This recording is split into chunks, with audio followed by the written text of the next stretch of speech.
మేము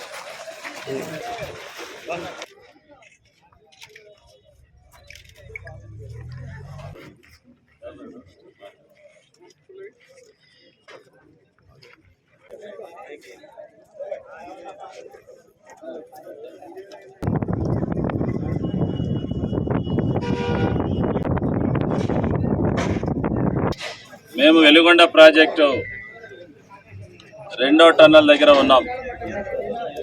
నిన్నటి రోజున ఈ రాష్ట్ర ముఖ్యమంత్రి జగన్మోహన్ రెడ్డి గారు మరి వైసీపీ నాయకులందరూ కూడా ఇక్కడికి వచ్చి రెండో టన్నల్ పూర్తయింది, వెలుగొండ ప్రాజెక్టుని జాతికి అంకితం చేస్తామని చెప్పేసి ఇక్కడ ఒక పైలాన్ని నిర్మించి శిలాఫలకం వేసుకున్నటువంటి పరిస్థితి మనం అందరం కూడా చూసాం.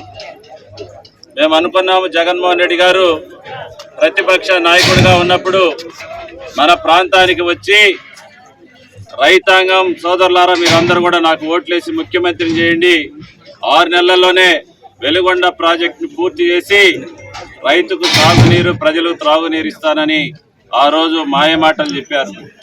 మన ప్రాంతాల్లో ఉన్నటువంటి మార్కాపురం, ఎర్రగొండపాలెం, గిద్దలూరు, కనిగిరి, దర్శి ప్రాంతాల్లో ఉన్నటువంటి రైతాంగం ప్రజానీకం అందరూ కూడా జగన్మోహన్ రెడ్డి నిజంగానే ఇది పూర్తి చేసి నీళ్ళు ఇస్తాడేమని చెప్పి నమ్మి వేలకు వేలు వైసీపీ అభ్యర్థులకి మరి మెజారిటీని ఇచ్చి ఇక్కడ ఎమ్మెల్యేలు గెలిపించారు.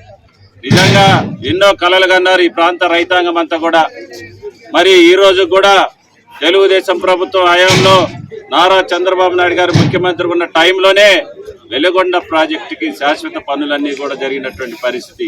చంద్రబాబు గారు ముఖ్యమంత్రిగా ఉన్నప్పుడు 1450 కోట్ల రూపాయలతోటి సొరంగాలు నిర్మాణం చేస్తే ఒక 10% ఇల్లు పూర్తి చేసి మొత్తం మేమే ఈ వెలుగొండ ప్రాజెక్టు చేసినామని చెబుతున్నటువంటి పరిస్థితి మనం అందరం కూడా ఒకసారి అర్థం చేసుకోవాలా. ఈ రోజు మేము వెలుగొండ ప్రాజెక్టు దగ్గరే ఉన్నాం. ఈ రోజు జగన్మోహన్ రెడ్డి గారు నిన్నొచ్చి వెలుగొండ ప్రాజెక్టు పూర్తయింది అన్నారు. ఒక ప్రాజెక్టు పూర్తయితే వెంటనే నీళ్లు వదలాలి. మరి ఈరోజు ఈ వెలుగొండ ప్రాజెక్టు పరిధిలో ఉన్నటువంటి ముంపు గ్రామాలైనటువంటి 10,000 మంది లబ్ధిదారులు వారి యొక్క మరి మనోభావాలకు వ్యతిరేకంగా గ్రామాలు, ఊళ్ళు, సమాధులు, వాళ్ళ పితరులు, వాళ్ళ తరతరాల నుంచి ఉన్నటువంటి కుటుంబాలన్నీ కూడా మేము త్యాగం చేస్తాం. వెలుగొండ ప్రాజెక్టు ఇస్తే చాలు, మా వలన 10 కుటుంబాలు 10 రైతాంగం అంతా బ్రతికితే చాలని ఎంతో మనోనిబ్బరం చేసుకొని వాళ్ళందరూ కూడా ముంపు గ్రామాలు త్యాగం చేస్తే నిన్న జగన్మోహన్ రెడ్డి వస్తే ఏదో నీళ్ళు ఇస్తామనుకుంటే నీళ్ళు ఇవ్వకుండా నిర్వాసితులందరినీ కూడా జైల్లో పెట్టి ఆయన ఆ నిర్వాసితులకి ఒక సమాధి పైలాన్ రూపంలో ఇక్కడ కట్టినటువంటి పరిస్థితి మనం అందరం కూడా చూడాలా. ఎందుకంటే ఈరోజు మొదటి టన్నల్కే 6 బొక్కలు వేశారు, రెండో టన్నల్లో పూర్తి స్థాయిలో అది నిర్మాణం జరగలే, తూతు మంతరంగా చేశారు. కారణం ఏంటంటే ఎన్నికల దగ్గరికి వస్తూ ఉన్నాయి.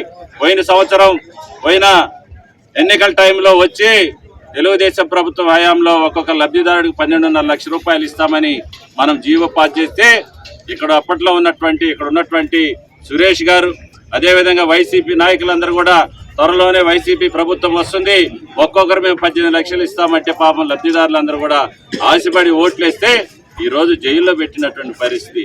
అదేవిధంగా ప్రధాన కాలువలమ్మటి నేను మన నాయకులు నారాయణ రెడ్డి గారు వెళ్ళాం, ఎక్కడ వేసిన గొంగలు అక్కడలాగానే ఉన్నాయి. ప్రధాన కాలువలన్నీ కూడా మరి చిల్ల చెట్లు మయమైపోయినాయి, బ్రిడ్జీలు అసంపూర్తిగా ఉన్నాయి. మరి ముంపు గ్రామాలకి R&R ప్యాకేజ్ ఇవ్వలేదు, నిర్వాసితులకి ఇండ్లు కట్టించినటువంటి పరిస్థితి లేదు. ఇన్ని పనులు వెలుగొండ ప్రాజెక్టు పరిధిలో ఉంటే దగ్గర 4,000 కోట్ల రూపాయలు ఈడ ఖర్చు పెడితే కానీ 1.5 సంవత్సరం 2 సంవత్సరాలు పని చేస్తే తప్ప, నిర్విఘ్నంగా పనిచేస్తే తప్ప వెలుగొండ ప్రాజెక్టు పూర్తి కాదు. ఇన్ని మరి అసంపూర్తిగా పనులు కార్యక్రమాలు వెలుగొండ ప్రాజెక్టు పరిధిలో ఉంటే జగన్మోహన్ రెడ్డి గారు, వైసీపీ నాయకులందరూ ఓట్ల కోసం మళ్ళీ రైతాంగాన్ని ప్రజలను మోసం చేయడానికి నిన్నటి రోజున వచ్చి ఇక్కడ హంగామా చేసినటువంటి పరిస్థితులు మనం అందరం కూడా తెలుసుకున్నాం. జగన్మోహన్ రెడ్డి రాకముందు మేము కూడా ఏదో అనుకున్నాం, వచ్చినాక నిన్న మధ్యాహ్నం నుంచి మరి మా జిల్లాలో ఇదొక దొంగ వ్యవహారం, మోసం చేసేటువంటి వ్యవహారం, జగన్మోహన్ రెడ్డి అంతా మోసంలో చర్చించుకుంటున్న పరిస్థితి. అందుకనే వచ్చే ఎన్నికల్లో రైతాంగం మొత్తం కూడా వెలుగొండ ప్రాజెక్టు పరిధిలో ఉన్నటువంటి అన్ని నియోజకవర్గాల్లో మరి వైసీపీ అభ్యర్థుల్ని చిత్తుగా ఓడించాలని అందరూ కూడా కంకణం కట్టుకున్నారని, అమాయకమైనటువంటి ఈ ప్రకాశం జిల్లా పశ్చిమ ప్రాంత ప్రజల్ని మోసం చేయడానికి వైసీపీ నాయకులు జగన్మోహన్ రెడ్డి గారు కంకణం కట్టుకున్నారని చెప్పి తెలియజేస్తూ, ఇప్పుడే మేమందరం కూడా నీళ్లతో బిందెలు పోసాం, నీళ్లు పోసినాం. మేము వచ్చాం, జగన్మోహన్ రెడ్డి వచ్చి కాలువలు ఎట్లా పారుతున్నామో చూడటానికి వచ్చాం మేమందరం కూడా ఈ ప్రాంతానికి. ఇక్కడ నీళ్లు కాదు కదా, ఎలుకలు దూరే బొక్కల్లాగా ఉన్నాయి ఇవన్నీ కూడా. ఇదొక దుర్మార్గమైనటువంటి అభూత కల్పన చేసి ప్రజలను నమ్మించి వెలుగొండ ప్రాజెక్టు పూర్తయింది, ఓట్లు మళ్ళీ దండుకోవాలనే కార్యక్రమం తప్ప వేరే ఉద్దేశం లేదు. ఈ ప్రాంత ప్రజలు, రైతాంగం కూడా జగన్మోహన్ రెడ్డిని కానీ, వైసీపీ నాయకులు కానీ, వైసీపీ పార్టీని నమ్మే స్థితిలో వీళ్ళు లేరని చెప్పేసి తెలియజేసుకుంటూ, ఖచ్చితంగా మేమందరం కూడా వచ్చే ఎన్నికల్లో రైతాంగం ప్రజలందరూ కూడా మీ బుద్ధి తెలిసిపోయింది, మీ యొక్క ప్రవర్తన తెలిసిపోయింది. కనీసం వెలుగొండ ప్రాజెక్టులో ఏం జరుగుతుందని ముఖ్యమంత్రిగా మీకు కానీ, ఇక్కడ ఉన్నటువంటి మంత్రులకు కానీ, ఎమ్మెల్యేలకు తెలియనటువంటి పరిస్థితి ఉంది. అందరూ కూడా కలిసి ఈ ప్రాంతాన్ని మోసం చేసి దానికి కంకణం కట్టుకున్నారని చెప్పి తెలియజేసుకుంటూ, మీ యొక్క మోసపూరిత వ్యవహారాలు వచ్చే ఎన్నికల్లో ఈ జిల్లాలో జరగవు. ఖచ్చితంగా మిమ్మల్ని ఓడించేదానికి కంకణబద్దులై ఉన్నారని చెప్పి తెలియజేసుకుంటూ, చంద్రబాబు నాయుడు గారు 2024లో రేపు జరిగే ఎన్నికల్లో ఈ రాష్ట్రంలో చంద్రబాబు నాయుడు గారు, జనసేన, తెలుగుదేశం పార్టీ ప్రభుత్వం ఏర్పాటు అవటం ఖాయం. ముఖ్యమంత్రిగా నారా చంద్రబాబు నాయుడు గారు ప్రమాణ స్వీకారం చేయటం ఖాయం. ఖచ్చితంగా ఆ తెలుగుదేశం ప్రభుత్వం అధికారంలోకి వచ్చాక వెలుగొండ ప్రాజెక్టుని పూర్తి చేస్తాం. ఖచ్చితంగా రైతాంగానికి, ప్రజలకు సాగునీరు, త్రాగునీరు ఇచ్చి ఈ ప్రాంత రైతాంగాన్ని ఆదుకుంటామని చెప్పి తెలియజేసుకుంటాం.